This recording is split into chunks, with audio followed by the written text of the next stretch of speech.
I got some interesting stories about after I left Newfoundland in the Navy.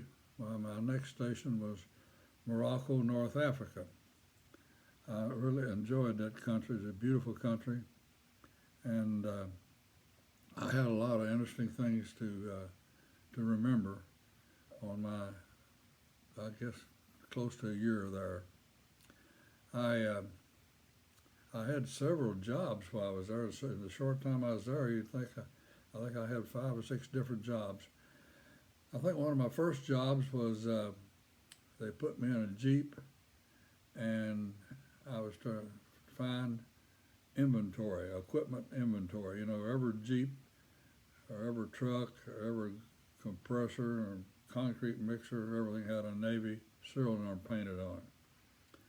And they didn't keep very good books. They'd loan one to a might be an army base a few miles away or an Air Force base or something, and they'd borrow a bulldozer or a truck or something and never return it. So they just give me a Jeep and a damn piece of tablet, and I went to the neighboring. There was an Air Force base about 20 miles away, and then another Army base.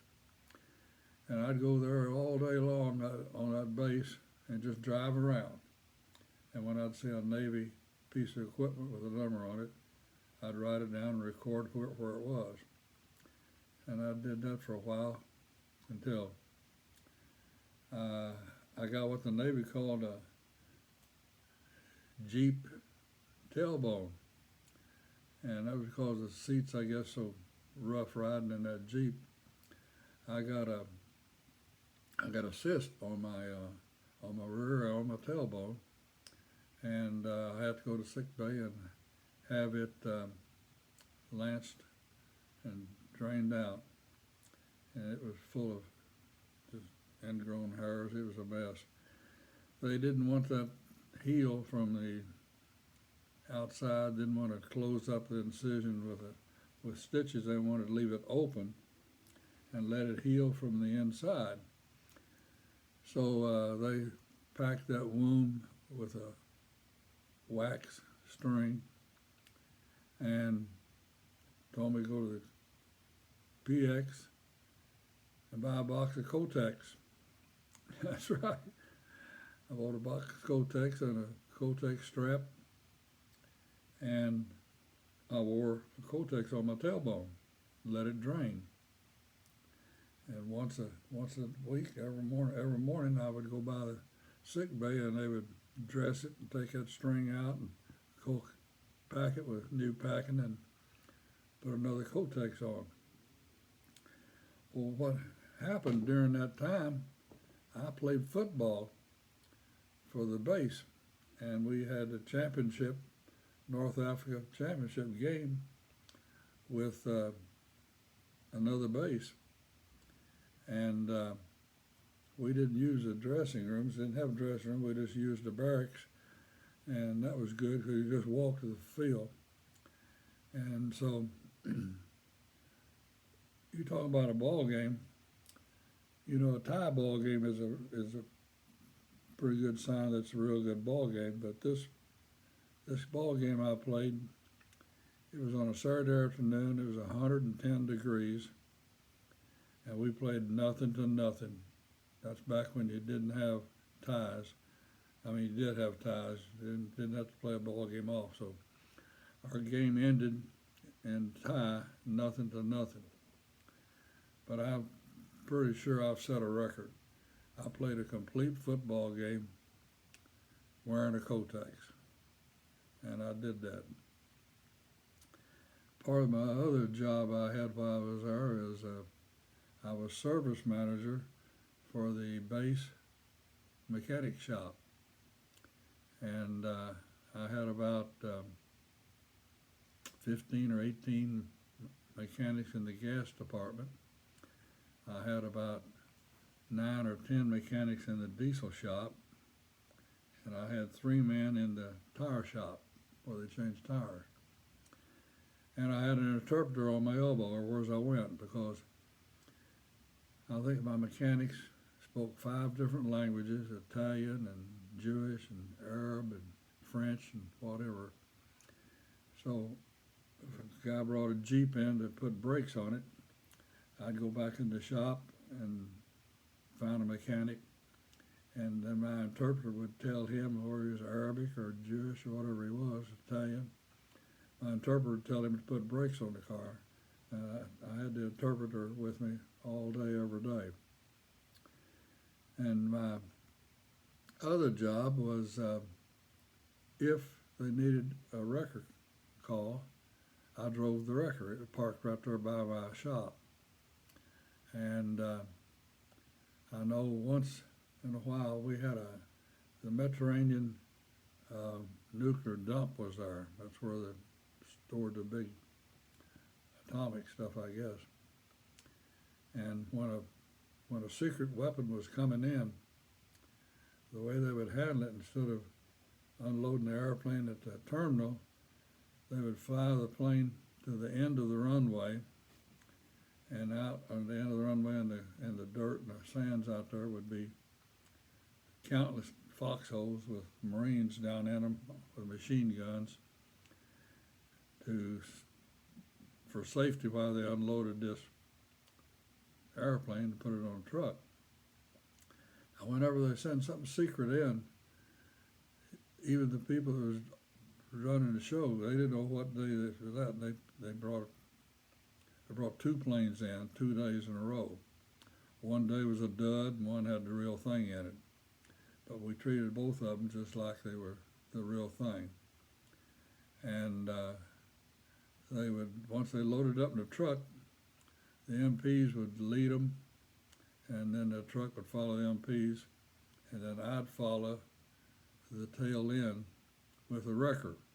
Even though it wasn't a 2-mile drive, my job was if that truck that had the weapon on it broke down, I was supposed to put a hook on it and take it on into the compound. It never did.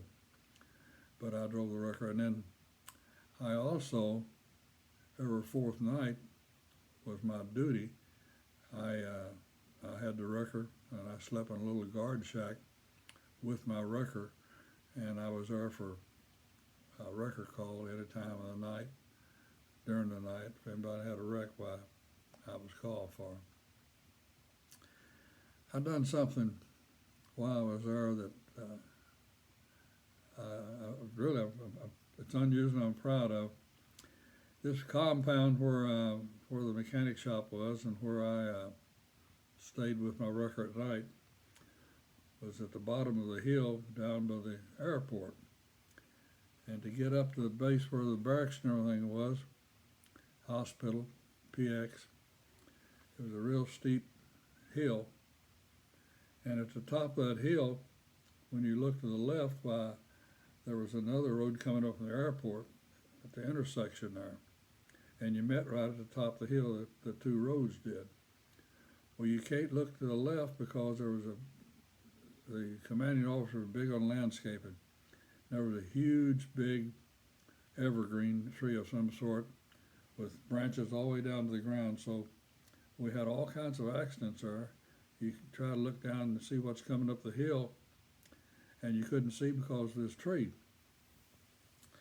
And there was a lot of accidents and talk about cutting that tree down. The commanding officer wouldn't have that. And I don't know what gave me the idea, but this is the truth. One night at 2 o'clock in the morning, I'm laying there in the guard shack with my wrecker, and I get a handsaw. And I climbed top of that hill. It was real steep. I climbed on my hands and knees up that hill and laid down underneath that pine tree. I guess it wasn't a pine, it was something like that. It was probably a foot thick. It was a pretty good sized little tree. It took a while. And I laid on the ground and I cut that tree down. I'd saw for a while and then rest, but I was undercover, nobody could see me. And I finally, after about a half hour, I got that tree down. about 2 o'clock in the morning. Crawled back down that hill and went to bed. And if I could have told somebody, I'd been a hero, but once that got out, I'd probably still be in the brig. Only way to keep a secret is not tell anybody. And I never told one person about that until after I was out of the service. But I made it a lot safer intersection, I'll put it that way, but I cut that tree down.